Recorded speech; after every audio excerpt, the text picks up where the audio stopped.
Hello, all. I welcome you to this weekly session of Spiritual Spiral.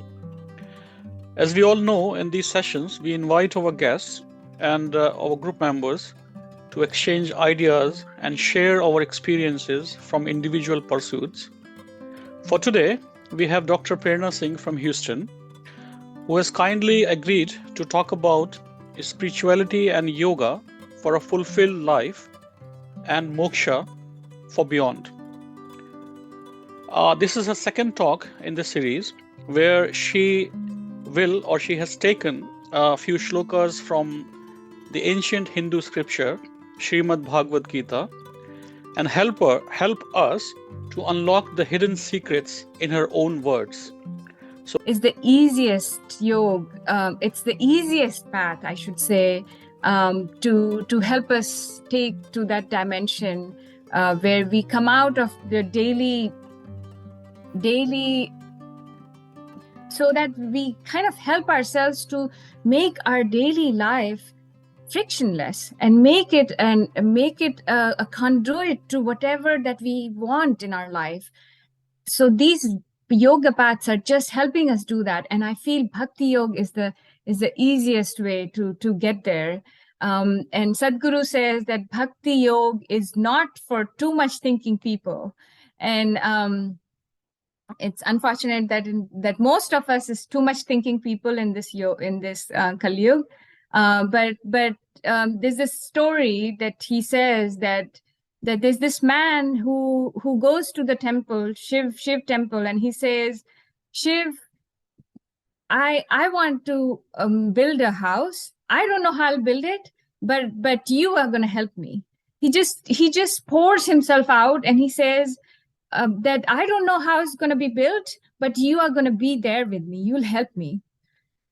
So then once he does that, he just pours, he just devotes himself and his this thought that he has to build this house to the God, to his Isht Bhagwan, and then he just trusts. He has full faith in him, and he goes about his thing. Now we have to remember, now God will not lift even his one little finger to build that house. He's not going to put the bricks, or he's not going to get you the money to build the house. But when we have this full devotion, when we have this unhindered trust in God, and we go about this purpose that we have in life, then what we do is we remove the impediments. We do not, like a thinking mind, question, you know what, ghar to banana hai, but paise nahi hai. I don't have the money. How will I build this house? How? I don't have the money. I don't have the land yet. I don't have this. I mean, in science, in psychology, it's said, what you want to do, be very clear how we'll get there. And I think Bhakti Yog is that saying in practice. Bhakti Yog, you just said to God, God, I want to do this, and I have full faith in you. You will help me do this. Now I'm removing all the doubts. I'm removing the doubts that I would have had if I wasn't in Bhakti Yoga. If I would have doubted God, Bhagwan kya hai, ye to bas ek murti hai. If I had those kind of weak feelings, then Bhakti Yoga wouldn't work for me. Then I wouldn't be that mind, that one highly vibrational, the thought. I made that thought of making the house so strong now, with absolutely no negative feelings, with absolutely no doubts. I made it so strong that God will now help me. I became the Kalpvriksha, and I will now manifest it. I will do it, and God will help me. So that's what is Bhakti Yoga. That's what is Bhakti Yoga. It's just immense. It's immense. This sloka from Srimad Bhagavatam, from chapter 4, sloka 11, God says, Krishna ji says, Ye yatha mam prapadyante tansta taiva bhajamyaham. Bhajam. That's the word that says how much you bhaj in me. God says, Krishna ji says, how much you're coming to me, with what intensity you're coming to me is the intensity that I'll come back to you. that he is the bhakta who has given his entire being to the God, right? I mean, there's absolutely no doubts in his mind that there is God and he's the creator and he's gonna uplift us, right? God is saying in this, Krishna ji is saying in this sloka that with however much intensity your bhajan, you're getting to me, is how much I'll come back to you. He's clearly saying it. Like, that's what Bhakti Yoga is. Trust, faith, like trust God. I know we have these logical thinking mind. We all are actually bhaktas, right? I mean, growing up, fortunately, growing up in India, our roots are so good that we all are bhaktas. All of us have a God in our house, right? I mean, it's not a weekly thing we do. Every day we remember God. Every day we burn incense. Every day we do the diya. We try to. I make sure I do the diya every day as I meditate, when I meditate. All of us try to. So we are so fortunate. It's not a weekly thing, it's not Sunday to Sunday, or it's not, we have the God with us in the house. But are we lost in our rituals? Are we lost? Rituals are not bad. Only because of ritual, I come down, I burn my incense stick, I do the diya, and then I sit, and then I ask God, I tell him, God, do this for me, keep me safe, keep my family safe, is that how are we lost in the rituals? All we do is we do the rituals and ask God what to do in his day. We are telling God what you should do by taking care of us, by doing this, by doing that. Is that what is Bhakti Yoga? If that's where we are stopping, then we should question ourselves. Today, we should question and change it. Bhakti Yoga is listening to God. Bhakti Yoga is sitting with God and connecting to him with no conditions. With no conditions. When we think of our kids, when we think of our parents, when we think of these unconditional relationships, do we put conditions? Do we say, if you do this, then I'm going to do this? No. The love emerges and flushes us by itself, right? Bhakti Yoga is that. We have to connect to God because he is our creator. Because his creation is so beautiful. Can any of us ever imagine a world like this by us? Like, we can make iPhones, we can make, I don't know, crack a code, or we can make we can write a paper. Can we imagine a creation like this that God has made for us? And for that, can we thank him? Can we take few minutes every day to just connect to him? To connect, to raise our kalpavriksha, to raise the kalpavriksha to him, to the source of all of this creation. So Bhakti Yoga, we have to really, all I'm going to say is, rituals are good, but don't get lost in rituals and listen. Just listen to God. We should sit and connect to God. That's all we should do every day. And really, how do we fall in love with God? How do we become the bhaktas?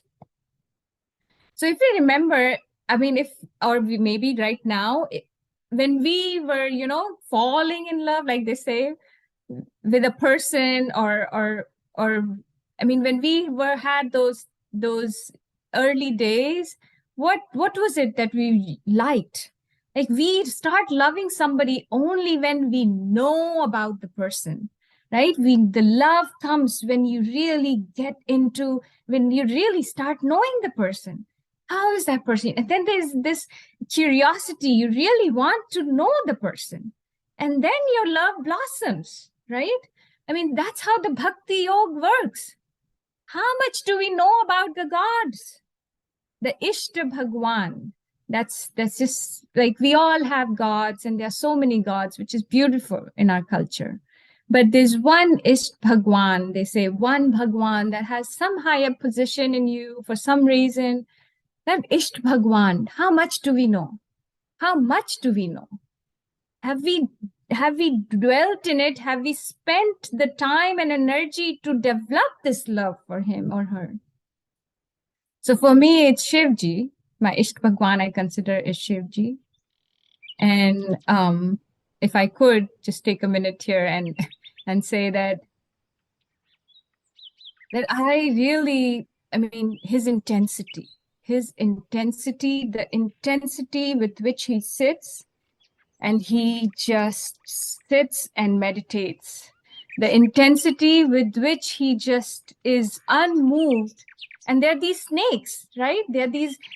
He's so unmoved. He's just so like situated that there are these cobras around him. They find him so stable that even they are absolutely they feel it's absolutely it's not, they don't feel any risk or danger around him. He's just, the intensity with which he just sits is that deep.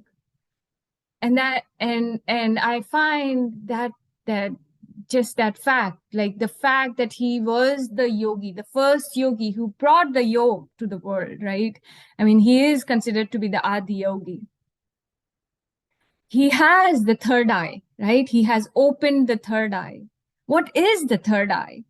Third eye, when we say talk about his third eye, the opening of his third eye means he knows, right? I mean, third eye is the eye which goes beyond the physicality, which goes beyond. It's not like a physical opening of third eye.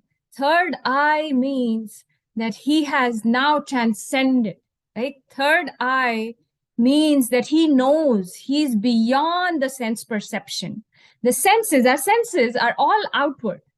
Did we know that? I mean, we all know that, right? Our sense perception are all outwards, which is why it's so easy to look at the world and find problems in this person, that person, in this thing, in this situation, right? It's so easy because our eyes, our touch, our ears, all our senses are outward. When we start going inward, right? When we start going beyond our sense perception, that's trying to be like Shiva, right? That's trying. And then so Shivji has opened his third eye. How did he open his third eye? By absolutely not for us. We can't do this by apps, but we can try. We can strive for it. He absolutely burned himself inside. He burned all his likes, all his dislikes, right? That's how he opened his third eye. Everything, his being, he burned himself inside. That's why when he opened the third eye, the fire came out of it, right? That's why he's ash smeared. That's why his pores are oozing ash, because of the fire. He has burned everything. If we strive to do that, right, then there is no likes, there's no dislikes for a person or a thing or some situation or anything that's happening, right? I've burned it all. That's Shivji. That is my Ishta Bhagwan. Like, how beautiful. But yeah, going back to Gita, Bhagavad Gita, we always have this question, right? And actually, I should go to this next slide, which where let's see.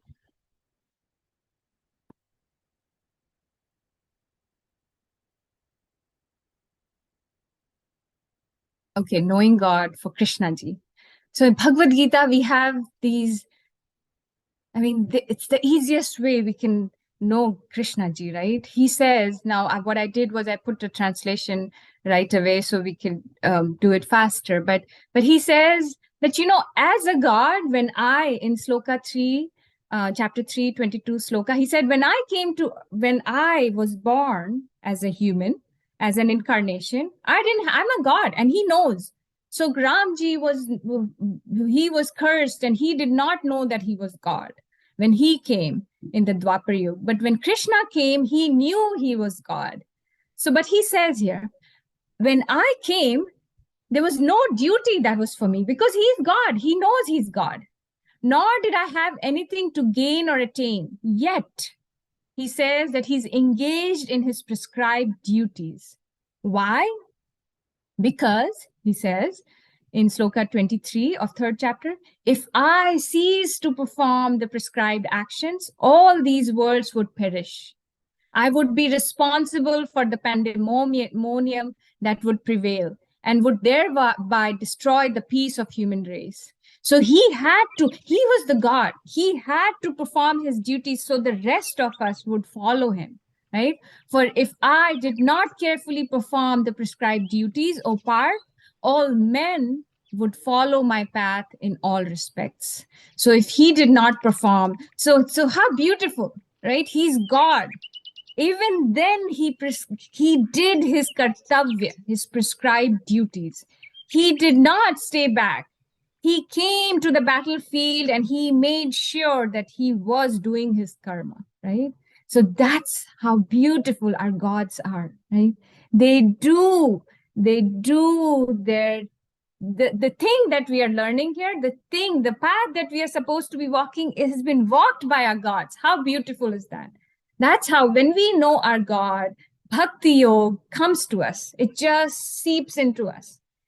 But I would again say, let's not stop at the rituals. Rituals are beautiful because external helps create the internal, but the internal has to be absolutely like a rudder, should be anchored strong, and that's the one that will change the external. So we should start with the rituals, but never get lost. We have to be very, very, very making sure that the internal is absolutely, it's taking the chart, and we have to connect to God. We have to connect to God. That's the least we can do. But there's this one thing that I had to say, but that was in Gita. But Arjun, he's so much like us, despite the fact that one time he had, and this is so timely. I feel that Arjun, who had such good focus, that he had taken down that eye with Dronacharya and his with the exercise with his Guru Dronacharya, and that he had overcome the nidra. Like he said to be that he had mastered the nidra, the need, that he was so focused. But even then, at that time when he had to perform the karma, and which was a hard task, right? He has to battle and kill his own family members. So at that time, he is just like us. He's lost. He is lost, and all his focus, all his mastery that he had is gone.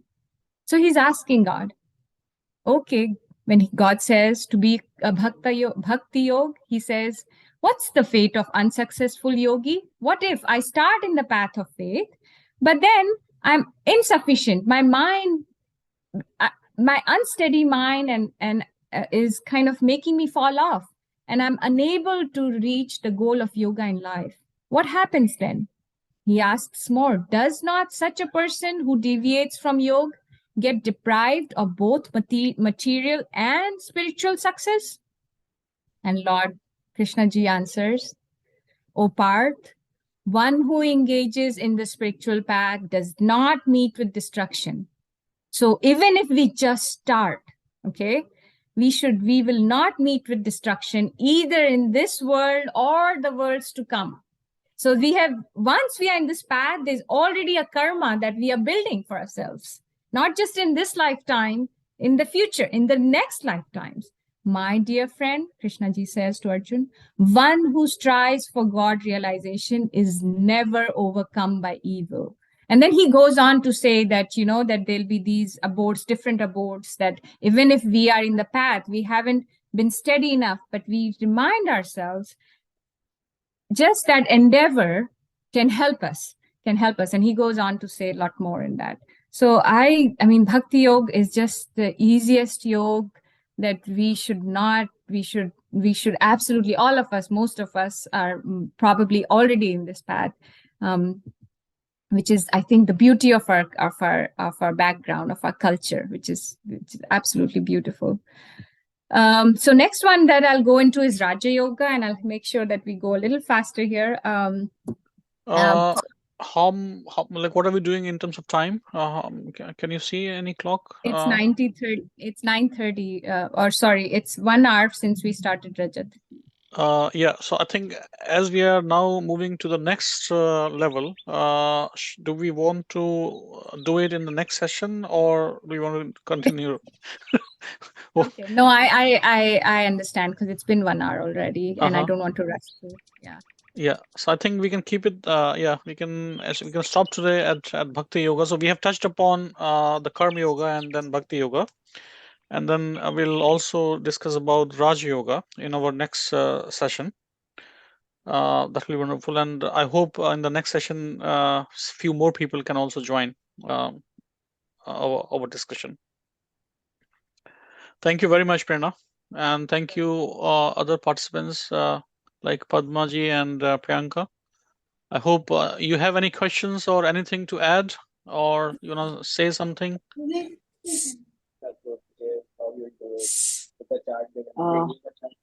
Thank you, Prerna. It was really good. And if any question, I'll ask you personally. Thank you. Yeah, please ask the questions on the open forum so that we can also get benefit out of it. Yeah. No, not as such. Not as such. Yeah. I'm really glad. I have to make this a little bit of addition here. I'm really glad that my sister could join. She is the one. I'm glad that we have all people, all shades, all different people in our family, because then what we practice and what we are is actually it's put to real work, and she's the one who's absolutely she's steeped in Bhakti Yoga, I should say, but she's more lost in ritual, I feel.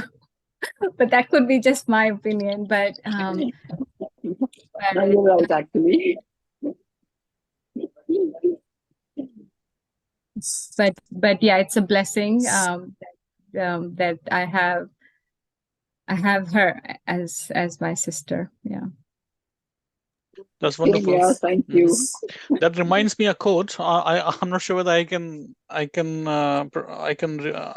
the whole quote, but I think there was something about when you want to go long distance, you want to walk along with friends or something like that, like where they compare you. Like if you want to go, if you want to reach to a destination fast, you can walk alone. But if you want to go to a very high level, you should have a company. Yeah, like I couldn't paraphrase the whole thing. I understood.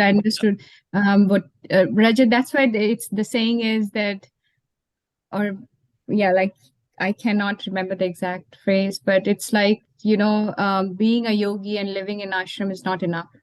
We have to come out in the real world and then practice our yoga, right? So that's what, I think, very beautiful. Yeah. Padmaji, you want to add something? It is a beautiful discussion. I want to say something about third eye. When see ma'am, Prerna ma'am, third eye. Actually, what is third eye, ma'am? What is third eye? Third eye. Sorry, Padmaji, did you want to? What is third eye, ma'am? Okay. Do you want to share your experience, Padmaji? Is the realized. My experience, I share you what is third eye. When we say that I am not the body, I am the self. But how can you realize your body? But how can you realize yourself? When you say that I am self, I am not the body. How can you realize yourself? When you you have enough pranamaya Shakti or cosmic energy in your body, then it clears all the chakras. Then it reaches to your Ajna chakra and then it activates your third eye. Third eye means it is not the state.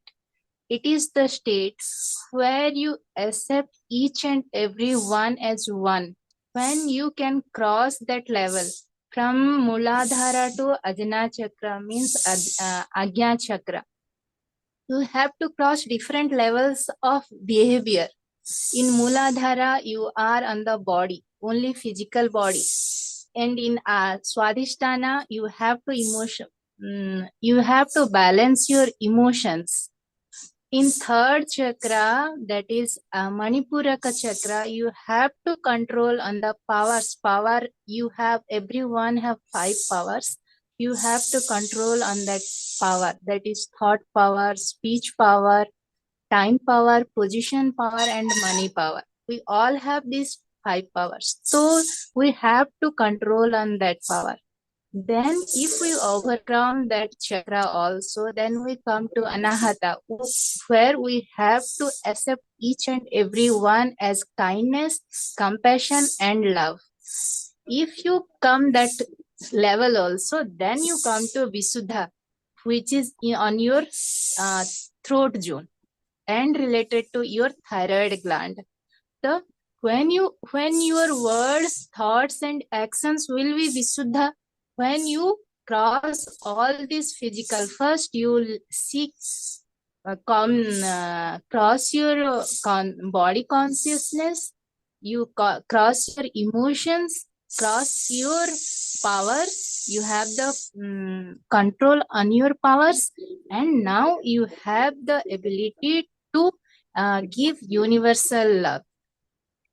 Then only you can think, speak, and your actions will be aligned, and it will be Visuddha. After that only you can see the oneness. All is one. He and Tattvamasi. He and she. He, she, it, I. Everything is one. When you come to that state, ma'am, that is your third eye activation. That is your enlightenment.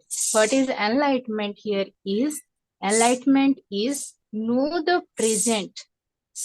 Being lost, आपका शरीर है, शरीर से कुछ है आपके पास, वो चीज खोने के बाद हमें पता चलता है अरे इसका वैल्यू क्या है. But if you know the knowledge before you lost, that is enlightenment. Yeah, Padmaji. If you know the value of your body, how can you then you utilize it?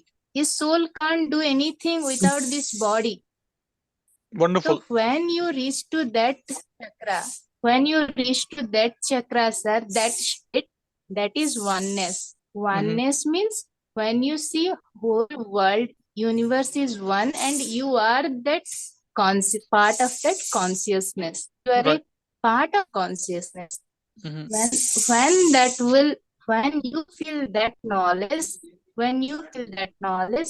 that is third eye opening. See, Shiva is always in that state. He is away from Vairagya.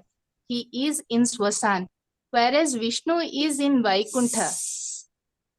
That you have to be like that. That is the symbolic representation. Then only you can realize the self. That self, which is the awareness only.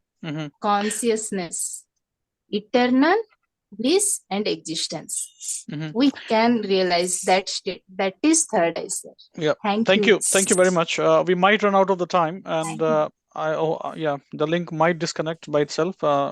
If there is anything we wanted to share. Okay, sir. Thank you. I have to share that much for third eye. That's why I share you, sir. Thank you.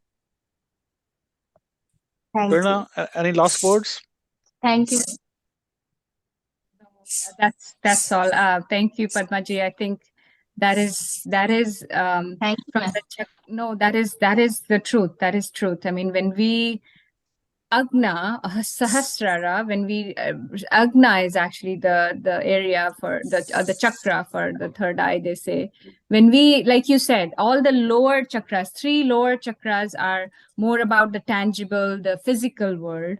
Once we get to the fifth or the fourth and higher, then we are now getting into the compassion, then we are now getting into the subtler part of the world.